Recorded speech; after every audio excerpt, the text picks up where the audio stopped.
Pagliyab ng isang motorsiklo sa isang kalsada sa Pagadian City, nakuhanan ng video.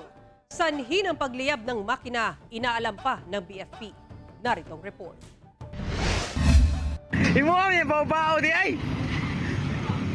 Kaagad na inilayo ng driver ang kanyang bao-bao o tricycle nang makita ng nagliliyab na ang isang motorsiklo sa Purok Madanihon, Barangay Balangasan sa Pagadian City alas 4:30 Martes ng hapon. Halos hindi na makita ang motorsiklo dahil sa laki ng apoy. Maya-maya pa, dumating ang Bureau of Fire Protection para respondehan ang insidente. Dahan-dahan inilatag ng mga bombero ang hose at pagkalipas ng ilang minuto, pagkatapos bugahan ng tubig, naapula na ang apoy.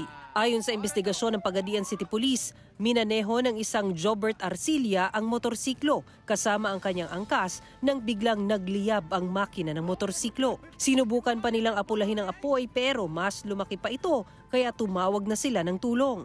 Ayon sa may-ari ng motorsiklo, bagong repair lang daw ang nasabing motorsiklo nang mangyari ang insidente. Patuloy namang inaalam ang sanhi ng pagliyab ng motorsiklo, samantala wala namang naiulat na sugatan sa pangyayari.